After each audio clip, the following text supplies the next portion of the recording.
For our last session, we're going to be looking at what we're calling punishment in politics. I mean, it's a natural progression from where we started. In many ways, we looked at some ideas for how we actually change the framework of punishment and what sort of steps we might need. But of course, that comes up against the audience that has to be convinced and persuaded that it's worthwhile doing that. After last night's elections around the country, I would venture to say that the mood for that is quite mixed. Some people want to go on the route to reforms, but we're being told in other places, in other jurisdictions, that it's a little bit bumpier, and the message is go slow. So we have with us three speakers who can speak to various aspects of that. I wanted to start off with Mike Romano, because he has to leave early. But Michael who's the director and founder of the Three Strikes and Justice Advocacy Projects at Stanford Law School, has direct experience with achieving political change for a subject that for a long time, Three Strikes law in California had a lot of people annoyed, but up to a certain point felt that it would never change, that once it's embedded in law, the idea that three strikes and you're out was part of our whole punishment, I guess you could say our attitude, our paradigm, and we weren't going to change that. And that actually was proven wrong. So Mike, I'll start off with you, and then we'll move to Charles and Stephen. Perfect. Thanks, Stephen, and apologize again for having to leave a little bit early. So as Stephen said, I teach criminal law and policy at Stanford Law School. I run a clinic that represents people who've been sentenced to life under Three Strikes law. And I also chair a state committee established by Governor Newsom out here to advise on criminal justice reform issues. I'm also, I should probably disclose, a former and recovering journalist and New Yorker. And I have some empathy and a bunch of envy for a lot of you guys out there.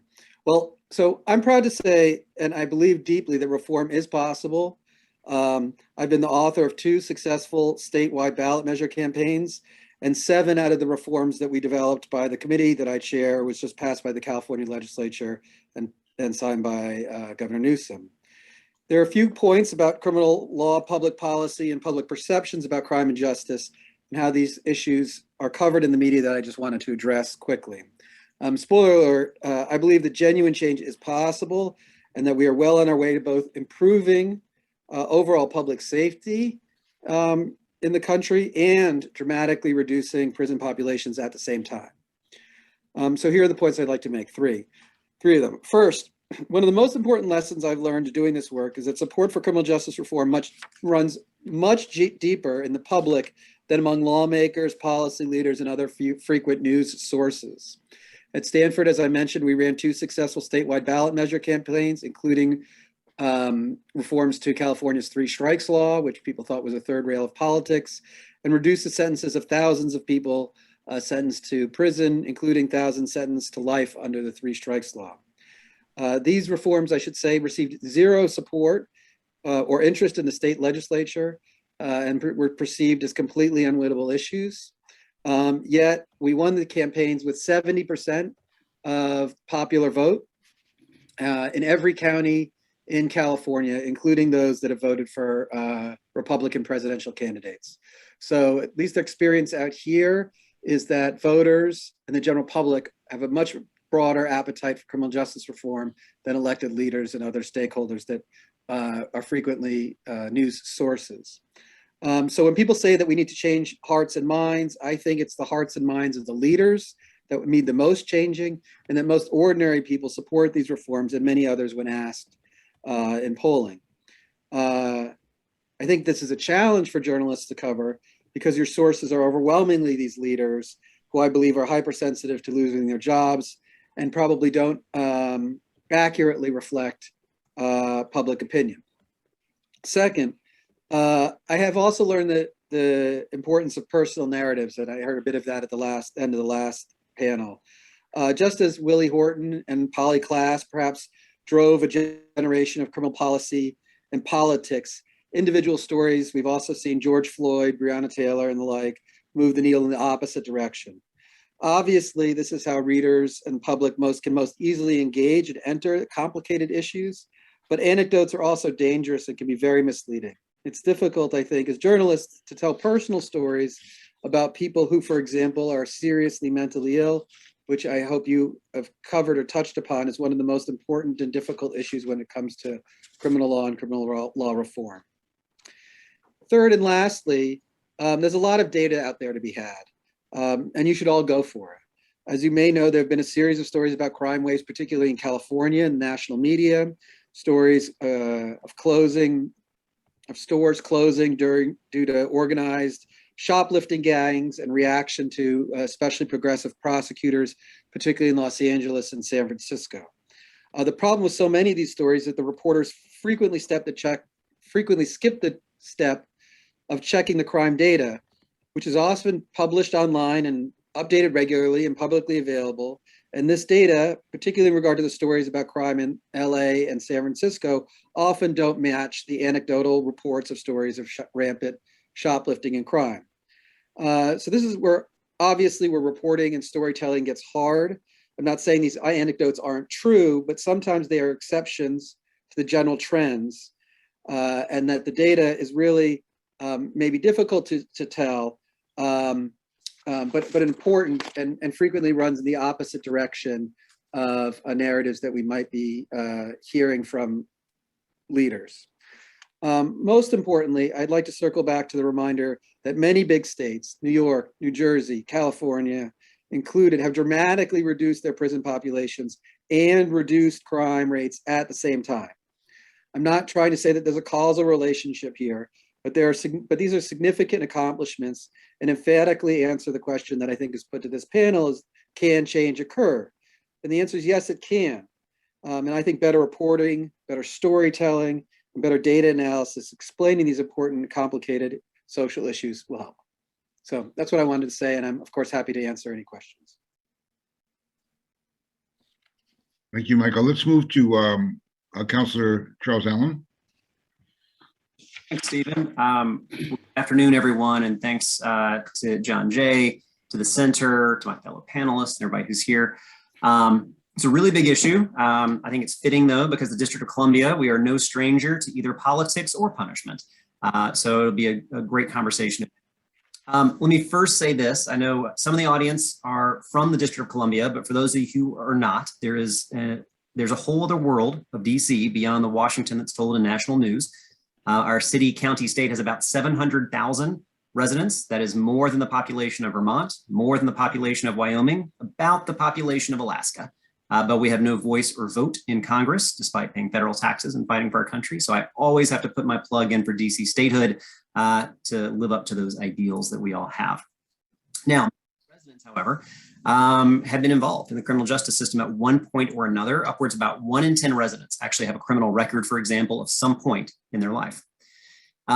We are a city of vibrant cultures, languages, but also very deep inequities, and we see that play out in our criminal justice system.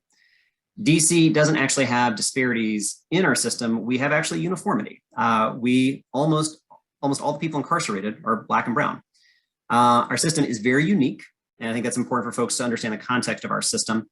We have a federal adult prosecutor, federal courts, federal supervision agencies, and federal prisons for residents that are convicted of felonies. I highlight all that federal and again, bring it back to that whole statehood thing.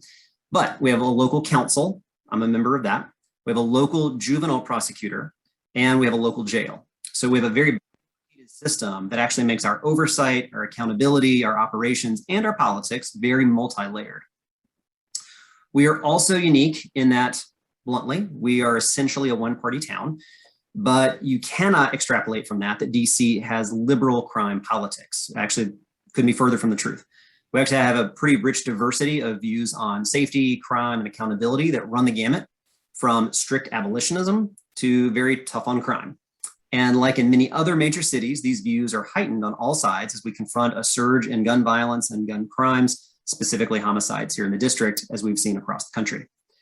In terms of our media presence, we obviously have kind of our paper of record, the Washington Post, as well as a very robust network of local and independent press, like our public radio affiliate, WMU, the Washington City paper, And we actually have some very accessible citizen journalists, rapid response tweeters who help get information to the public.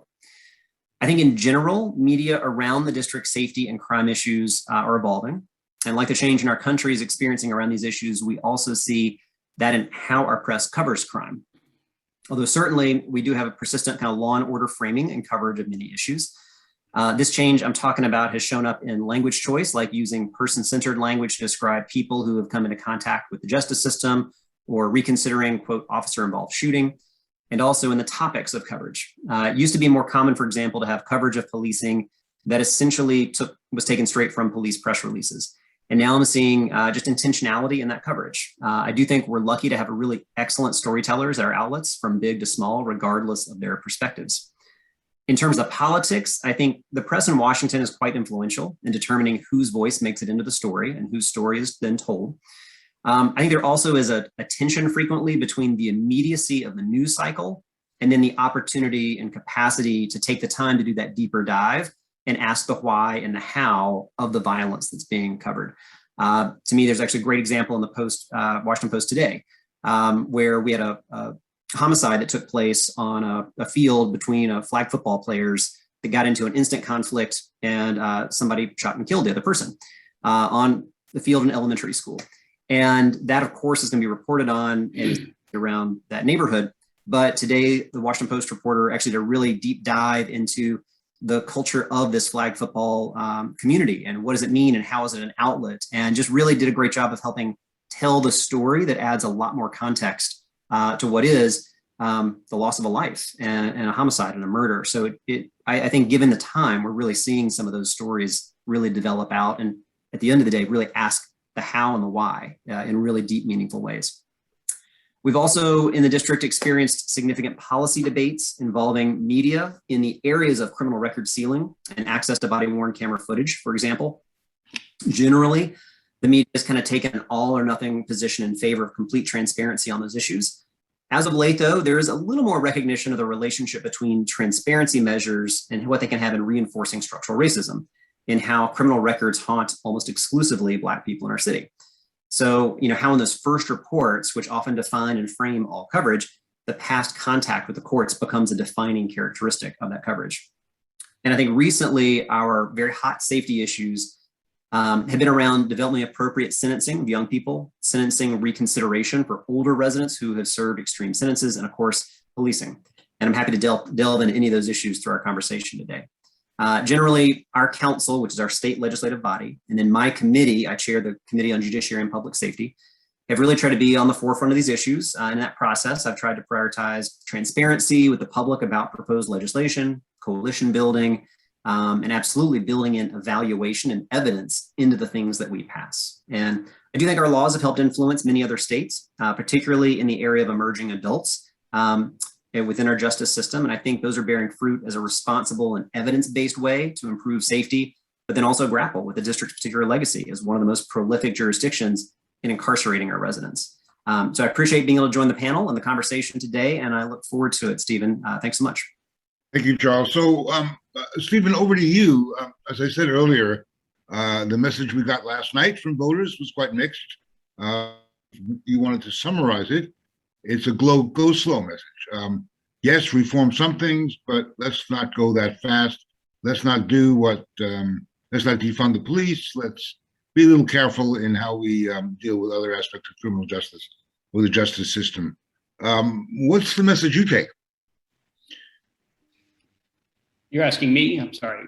Yes. Yeah, okay. I think that is the message, that the public, certainly in certain areas of the country, are favorable to a slower approach. And I think this is particularly in light of the increase in crime that we've seen in the last few years.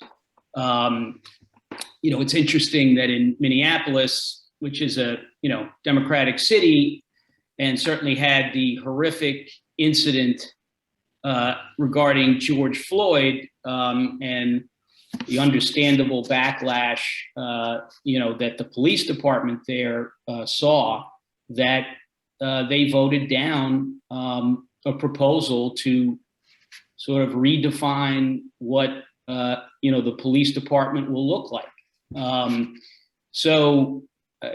That particular example, I think, is significant. You also obviously saw in New York, the mayor there, a former police officer, and certainly more centrist in his approach to criminal justice reform and policing reform than a number of the candidates that he beat in the primary. I'm not sure I agree that at least in certain parts of the country, there is the appetite for sweeping reform that perhaps we've seen in other areas of the country in years past. There have been, over the course of the last 15 years, certainly at the federal level, which is what I'm more familiar with, a lot of different reforms going from reduction of penalties for crack cocaine offenses and drug offenses generally, either in the statutes or in the sentencing guidelines. The First Step Act that was passed in 2017 and I think took effect in 2018, which had a number of reforms to include expanding compassionate release, expanding what's called the safety valve provision, which allows first-time offenders or minor offender people without significant criminal justice histories to get out from under mandatory minimum sentences. Treated cocaine or crack cocaine offenders who did not qualify for earlier reductions, made those changes retroactive. There's been a lot of reform, so much so that at its height in 2013, I believe, the federal prison system had about 219,000 prisoners and is down to about 155,000 prisoners today. So, we've seen a lot of reform efforts, and a lot of these reform efforts have also been mirrored at the state level. And while I think it's too early to tell what the result of that is, the increase in crime is troubling. And I think what you're seeing, and certainly what I would counsel policymakers to do, is to make sure that we study and understand what's causing these increases in crime before we continue on with additional mass releases of prisoners and increased leniency. Without understanding what the impacts are, we really risk going back to the period in the 70s and 80s and 90s where literally entire communities were overrun by criminal behavior.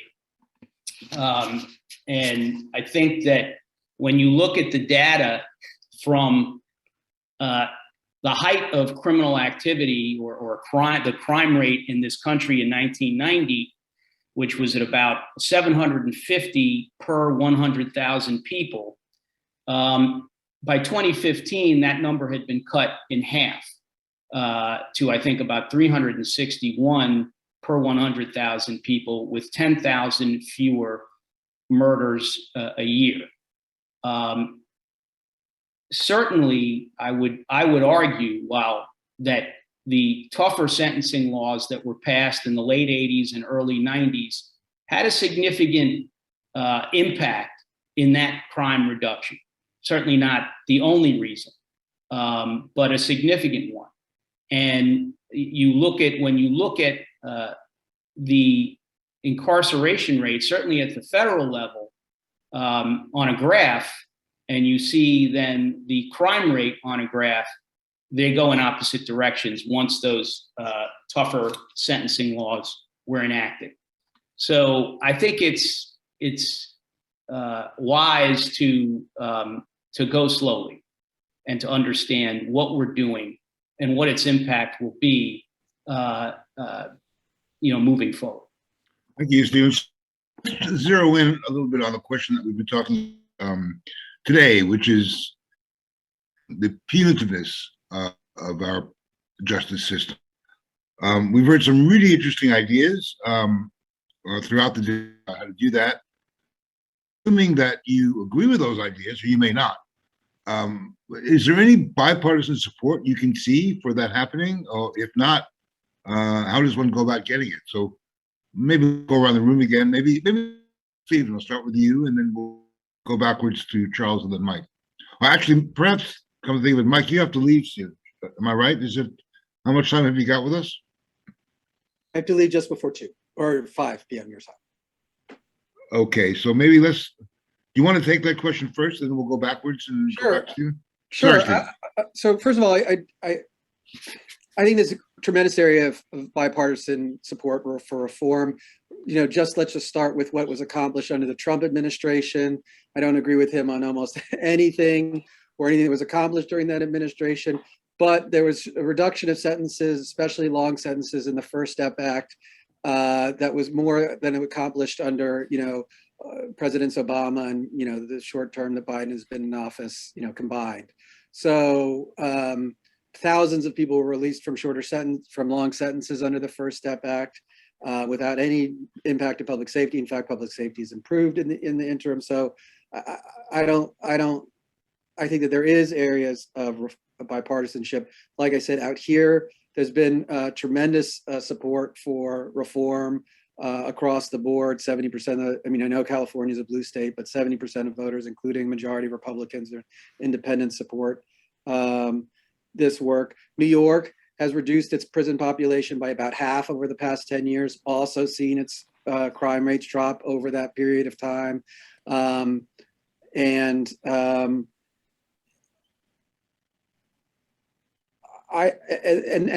there's been a significant, I think, an important movement among folks on the right, not just Trump, but Newt Gingrich and Grover Norquist and a whole organization called Right on Crime that I think is quite interesting, who've really embraced a spirit of decarceration, both not just from a fiscal perspective, but also from a deeply held conservative perspective, that the criminal justice system is in many ways the most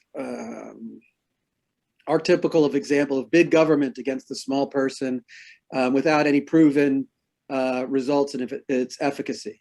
And so I think that there's actually quite a lot of room for bipartisanship. And frequently, I think it is the moderate Democrats who are most hesitant towards embracing these reforms, actually, and in many ways, the biggest stumbling blocks. I should note that in New York State last night, 2 prosecutors from Long Island easily trounced their Democratic opponents after running campaigns against the bail reform law in New York, and they did very well on both of them. So there obviously is an appetite out there. Long Island is a conservative area, but it does offer some.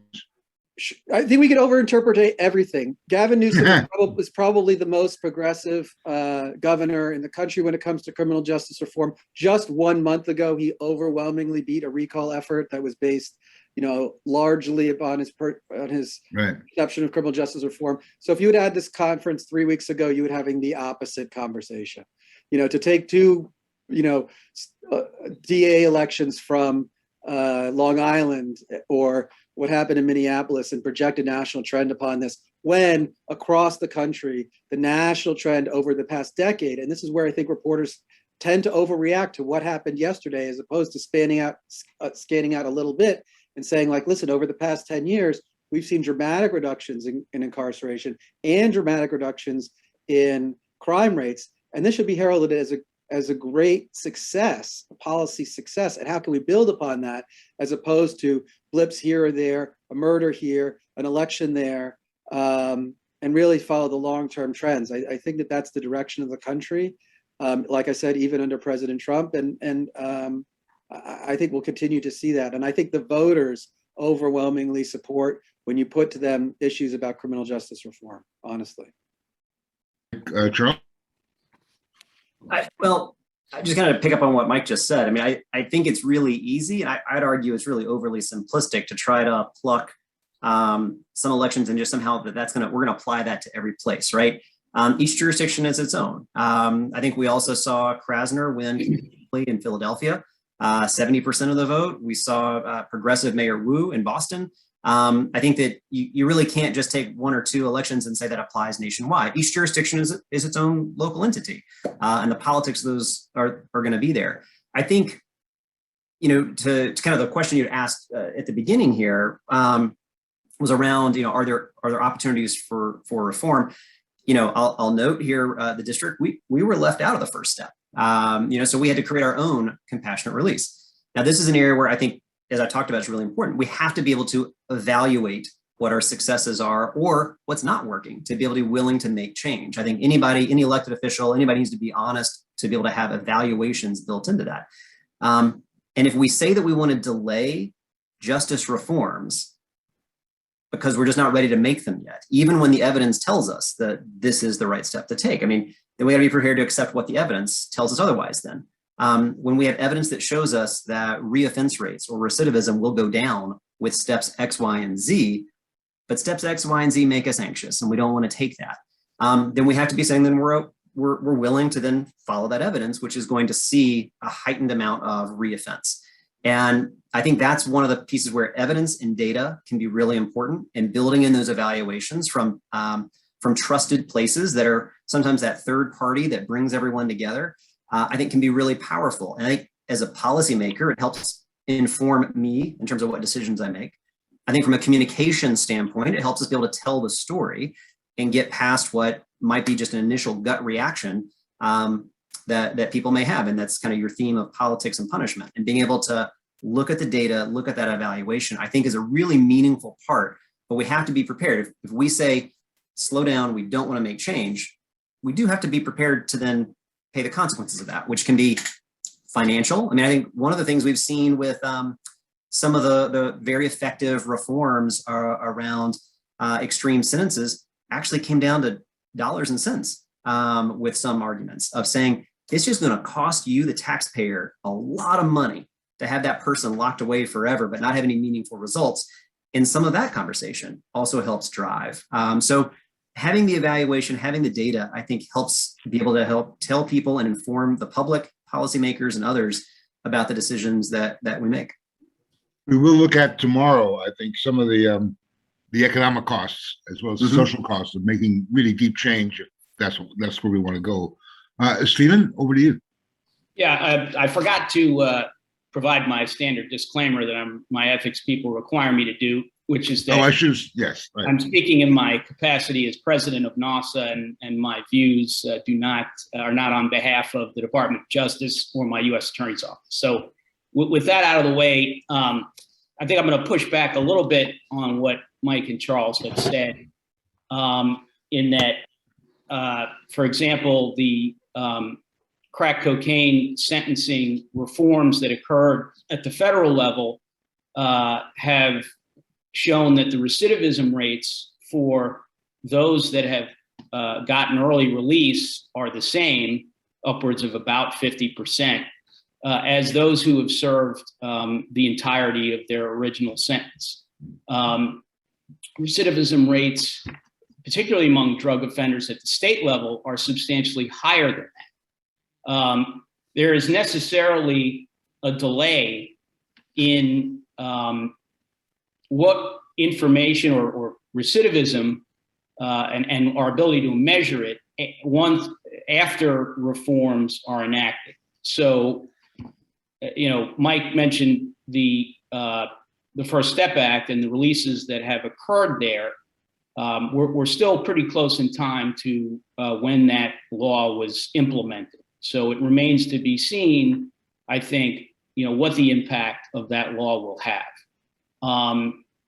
And with respect to reductions in crime, the reductions in crime that occurred really in a 25-year period from 1990, or excuse me, the late 90s to around 2015, I would argue are the product, at least in part, of the tougher sentencing laws that we've had.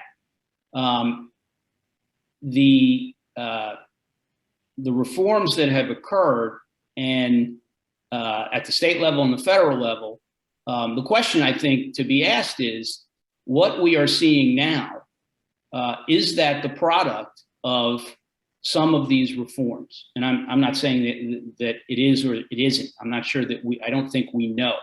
How many people how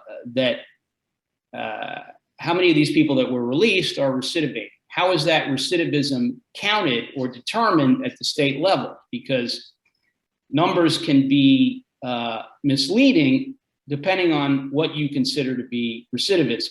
Is it rearrest? Is it a technical violation of supervised release? Is it all of those things? So the numbers can be misleading. I do think there is, there has been and there is a bipartisan appetite for reform. I mean, you look at some of the names on the right that have been associated with reform, and but bipartisan support doesn't necessarily mean that the action is correct.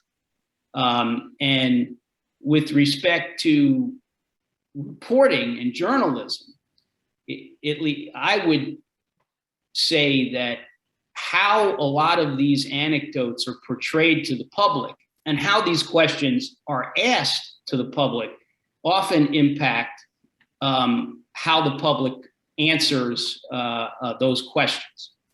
If you phrase something like, wouldn't it be, or is it a good idea to cut incarceration by 50% and save tax money, the answer is almost always going to be yes. However, if you provide the public with information about what the impacts of those releases may be, what recidivism rates are at the federal level and at the state level, I suspect that you may get a different response. While I think that it is always good in a democracy to reassess and recalibrate how we prosecute and punish people, we have to be mindful of the need to protect public safety, and that law enforcement has the tools necessary to react to and address some of the things that we're seeing happening today with increases in crime. So, Charles, it looks like you want to respond, and I guess both of you do. Not surprising. I'll jump in, Mike, but I'll make sure I wrap it up before you. Sure. I go out and I say, would you like to release murderers and rapists by 50%? The way the question's framed matters. So if I go out and frame my question in that way versus, as we have seen, for example, here in the district, when we talk about the Incarceration Reduction Amendment Act, where we have individuals that committed murder as 16, 17, 18-year-olds, and then now are highly contributing positive members of their community. And you talk about their humanity, you talk about their person, you talk about the things that they are doing in their rehabilitation, you get very different reactions. And so I think that, yes, I do agree with Stephen on that the framing matters a lot in terms of how you go out with the question. But I do think, it matters how we also treat what we're talking about. So if we're going to talk substance use and the crimes associated with and we say, well, we locked that person up, but then they came back out and there they are again. It's almost like we're pretending that we're not talking about a substance use disorder, and that is a public health and behavioral health challenge that person is going to that. Otherwise, the solution is let's just incarcerate them forever, because it is a different thing. Incarceration is not going to fix a individual who has severe addiction, mental health, behavioral health, and has zero rehabilitation throughout that process. So being able to think about what that looks like, I think, is really important. that to me is what matters. The evaluation we talked about earlier, that's the thing is we can't then when the evaluation comes out and it turns out not to be what we don't like, then we just want to ignore that. And then the last thing I'd say is we can't ignore what we as a country have gone through in the last year and a half. It feels like frequently, we talk about causation and correlation all the time. We went through and are still in a pandemic that has been one of the most life-altering, life-disrupting, inequity-bearing events that we have gone through in quite some time. We have individuals who have already been struggling with all kinds of trauma and violence in their lives, and now they've lost their jobs, they've lost their housing, they've lost loved ones, and there's zero hope. It's just fallen through the floor, and that is one of, it's not everything, but it is certainly one of the factors that leads to violence and that disruption and trauma that just keeps on churning and churning. And so I think we do a disservice to the big conversation to try to just pretend that didn't happen, because it did.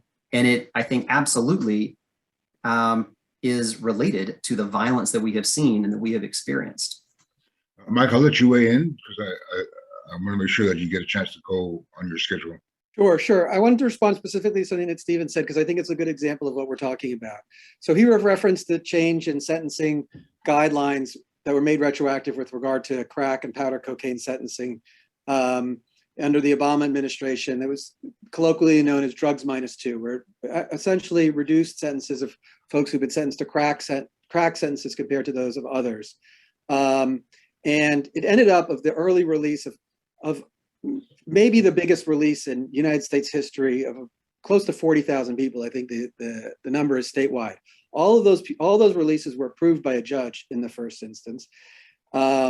So there's massive release all across the country. It has been studied, and I think the results are in. Stephen is correct that the recidivism rates between those who were released early and those who were not released early are about the same. And so we could think of that in two ways. We could think of that as the recidivism rates are really high, is what Stephen was saying, and we should be worried about that and the consequences of people getting out and committing those crimes. On the other hand, you could say, well, the recidivism rates are the same, so there was no impact in public safety on keeping these people in prison on average 2 years longer because they happen to be committed of a crack offense, which overwhelmingly and disproportionately is applied against people of color, especially Black people. So, there's many ways to tell the story. I do think this is a great example of looking at the data. The U.S. Sentencing Commission did an excellent job at studying the recidivism rate and comparing these two different populations and the effect of drugs -2. It's a little bit in the weeds because it wasn't a particular statute. This was done by the U.S. Sentencing Commission.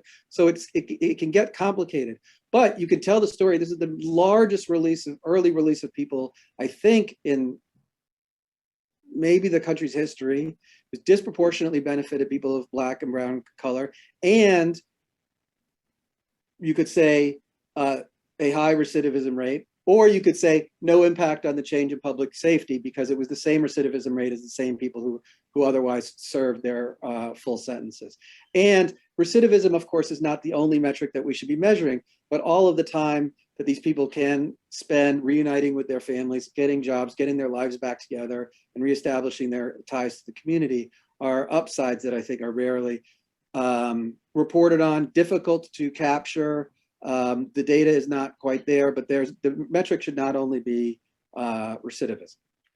I want to pull back, if I may, the telescope a bit, because the assumption that we went into this conference with, and this is, citing what Jeremy Travis has written and what he said today, and Bruce Western, is that the era of what they call punitive excess or excess punishment was unusual and different. And if you look back at the history of our criminal justice system, that for 10 or 15 or 20 years, we had this tough on crime regime, which may or may not, depending on where you sit politically, have achieved serious reductions or serious improvements in public safety or not, but it was not typical of how we usually respond to crime control.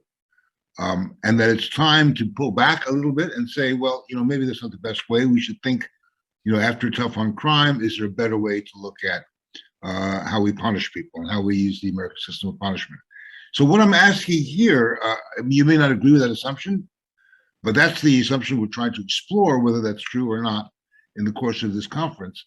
And if it is true, is there support or bipartisan support for that that new idea, the new concept of either going back to less severe, less punitive approaches to justice, or changing what we're doing now entirely? Is that feasible? Is that doable? Is it desirable? And Stephen, you're up there for the next comment anyway, so I'll start with you. Sure. I mean, I think it's difficult to sort of game that out because society is a lot different today than it was, say, 50, 60 years ago, however long back we're talking about going. It's a more crowded country. It's a more diverse country. It's a country that would appear to have a hell of a lot more guns available to a lot more people. So, and I think, the data, I mean, I'm not I can't sit here and compare data today versus 50 years ago, but we seem to be a more violent society. So I'm not sure that, you can look back at how we addressed crime. I mean, there may be lessons there. And I think it's worth looking at.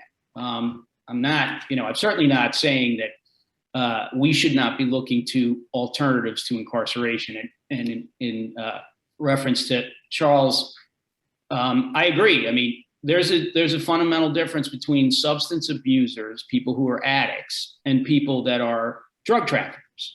And people who are drug trafficking, not because they're addicted to drugs, but because for profit. So drug courts and programs that address, those types of offenders more on the substance abuse level than as a crime issue, I think is the right way to approach those. But I am, I think, all for looking at ways that, because you can always look back in the past and say, this worked, this didn't. Will this work today? I think it's a tough question because of how different our society is today. Yeah, Charles, I want to take this over to you. And while you're at it, it's a question that I thought you might be interested in asking and answering from Sylvia Harvey, who wants to know a bit more about the progress of second look legislation right now in DC. Is there any hope in having similar legislation created for offenders older than 25? So in responding to Stephen, maybe you could answer that as well. We have about 5 or 6 minutes left, so then I want to pull it over to Mike. I can knock that one out really fast. We've passed the Second Look Act, but that's up to age 25. Right now, right. I think we want to see how this works. We want to see how it works. So there's not an effort at this stage right now to expand beyond that. I do think, when you talk about some of the questions and some of the how and why, the chief and I were talking to the chief of our police and I were talking this morning. And so we actually have a lower number of gunshot victims in DC this time compared to last year, even though our homicide rate is about 13% higher than it was this time last year. What we're seeing is that lethality is going up, which gets back to our conflict. So what we're seeing is, just like that flag football game I was talking about, two guys playing football, one guy scores a touchdown on the other, and he goes and grabs a gun out of his bag and shoots him on the field. These instant conflicts that are very intimate between two people that escalate so fast and the easy access of firearms, but it is in close contact. The number of homicides we have in the district that are of people in very close contact to each other, it is that conflict and that interpersonal and very intimate space is one of the things that we're seeing drive that. And that to me, when we're trying to think about what is the how and the why of what's going on, those aren't things you solve with just policing, right? Those are all, it's so much more complex than that, of how do you have both your traditional law enforcement, that is a necessary and needed part of the public safety space. And then all the other elements that look at why and how was that conflict on a football field go like that? What are those elements? And if we're truly trying to think about it, both in terms of our storytelling of how is it that we're trying to make the change as a policymaker, how are we trying to make change for a safer and more just community? If we're not asking those hows and whys, then we never get off the merry-go-round that just keeps us going. But what does that tell us about the political space that we have to make serious changes and serious reforms in punishment policy? Does it tell us anything? I mean, you mentioned you're not yet ready to expand the second look legislation beyond 25. Well, I just passed the other one. So I think that we do need to let that sit for a second and see how that works. I mean, it also has a huge impact on the courts, right? So we, from a responsibility standpoint, I have to recognize our systems and how they work. And those elements, you have to play out. But listen, as I think I'm the only elected official on this panel, I've had plenty of people that have pulled me aside and said, listen, it's not hard to get elected if you're tough on crime. It's not hard to get elected if you are just about that accountability and pound the table. It's a lot harder to be able to talk about the nuance, talk about the hows and the whys, and really be committed to that safe and just space that you're trying to help create. It's the space I've tried to carve out, but that doesn't mean I don't have my own detractors who think that, every step is one too far. So, it's those things that I think, again, in the same way we can't apply an election result from a different city, onto my little ward in DC. Each piece is unique, and it's about the relationship between the person running for office, their relationship with their community, the trust they have with their community, the way in which they're able to talk about what the issues are and what they've done. All those people are a part of that, to your question around like the elected part and who can get elected and what type of issues are going to resonate with voters. Mike? Real quick, and then I have to go. So first of all, I think, so second look acts, in some ways are proliferating around the country. They're not necessarily called second look acts. There's one in California that's been very successful, and it's been expanding in terms of who can ask for new sentences. District attorneys are getting involved. The prison system is getting involved. The First Step Act that was passed by Congress is essentially a second look act for many people. 4,000 people came before judges. 4,000 judges across the country decided that these sentences should be reevaluated and people being released. So I think second look acts are definitely coming back and make a lot of sense, right? Because you're evaluating somebody long after the fact. I do think that we're turning a corner around politics and being successful and tough on crime. I mean, Joe Biden won the presidency, not preaching a tough on crime approach. In some ways, the opposite. George Gascon won to be the district attorney of the largest county in the country and maybe the most diverse in the country. Really professing perhaps even a soft on crime approach. Larry Krasner has also had tremendous success in this areas. So I don't necessarily buy the idea that being tough on crime is the best way to get reelected. And I think that we have plenty of counterexamples across the country. I'm sorry I have to run. Thank you for having me. Like I said, I'm a former journalist.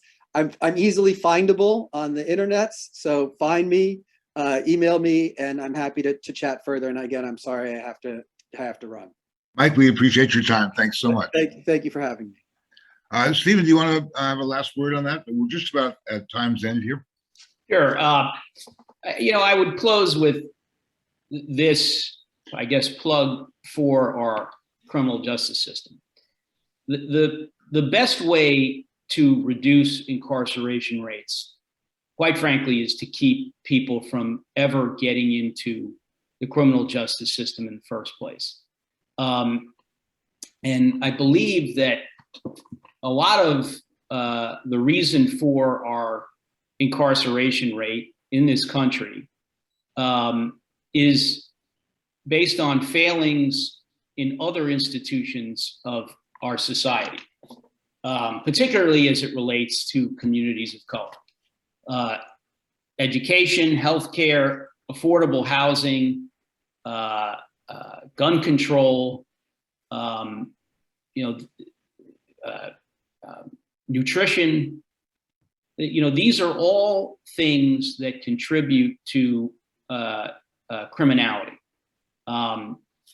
So I think I would argue that while it's healthy to look at the criminal justice system and find ways that we can improve it and reduce incarceration where we can in a responsible way, the criminal justice system is dealing with the symptoms, not the cause. Okay, and when you focus solely, or you have so much energy on focusing on the treatment of the problem, right? What do we do about these folks who have committed these crimes? How do we make it, less severe? You're not really focusing. I mean, it doesn't have to be a zero-sum game, but perhaps you're not focusing on how do we keep them out of this system in the first place. So that's what I would. I think we have the best criminal justice system in the world for all its flaws. But I think we need to make more efforts at the front end. Charles, you had your hand up, so I wonder if you want to say something. Well, I think, I know the panel's kind of framed around punishment and politics. And I think some space where Steve and I probably can find some common ground also, though, is that when harm is done, there has to be accountability for that harm. If the goal is only punitive, and the way the framing of this is punitive in politics, if that's the only goal, then all we're really talking about is just what's the right amount of time to lock someone away. If the goal, however, is you did harm and you're gonna be held accountable for that, and accountability can come in a couple different ways, but then how is there rehabilitation? How is there a way to break that cycle? We haven't really talked about that today. And I think oftentimes when harm is done, and listen, I mean, I am the victim of gun violence. I have a scar down the back of my head from when I was pistol whipped and shots were fired. Like, I definitely wanted accountability for that. But I also wanted to think about how do I stop that cycle from happening? And I think when we try to center our victims and survivors of crime and have their voice be heard, when we think about how do we build coalitions around how is it that we are able to have those voices be heard, and we think about not just the accountability, again, an important part of this, but what is the rehabilitation? Again, I talk about like, how do you get off the merry-go-round and just keep going and going and going? We don't talk enough about, spend enough time on, and we definitely don't have enough of the types of programs and supports and rehabilitation in both our federal and our local prison systems. And I think that's a big part of it, because otherwise, again, you're just on this endless loop. It just keeps on going. And I think that's a really big part of the conversation. As you talk about punitive in politics, punishment in politics, if your goal is only punishment, what are you doing different? I think we really have to think about what it is that we're trying to accomplish at the end of the day. And actually, I'll bet Steve and I can find some really good common ground on that, about how do you break that cycle and how do you find a way to do that. So that really speaks. Absolutely. Yeah. I mean, the reality of it is, the overwhelming majority of people that wind up incarcerated will get out someday, whether it's a shorter period of time or a longer period of time, they will be released. So incarceration certainly has to be more than just punishment. It does have to be about rehabilitation, and we're not great at that. We're not great at that.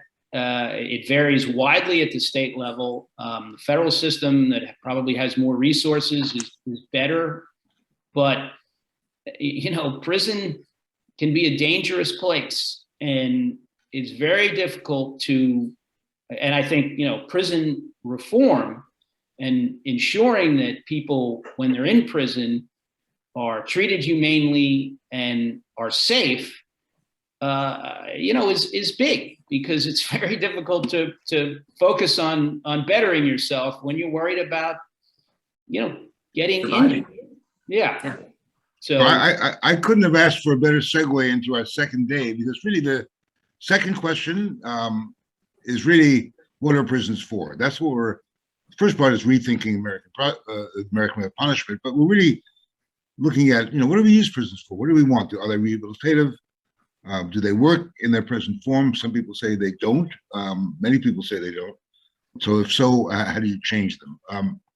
Tomorrow we will If I get could into- add just one thing, and that is when you say everybody's going to get released, I think one of the big Oh, issues, is that Maurice? Yes. yes, one of the big issues in terms of everybody getting released is how many are coming out in a box because they're dying there. Because we've basically decided that they have to be sent there for the rest of their lives. It's a long-term death sentence. Absolutely. And with that high note, I think we'll end today's really absorbing sessions. Tomorrow, I hope you'll find just as absorbing. We'll start again at 1 p.m. Thank you, speakers, for joining us. I hope you'll come back tomorrow and be participants in the discussion. And for the rest of you, have a really good evening and a safe one. And we'll see you at 1 p.m. again Eastern tomorrow. Thanks, all of you, for joining us. Bye-bye. Thank you, Stephen. Thank you, Stephen. Thanks, Charles. Thanks, Steve. Thank you both.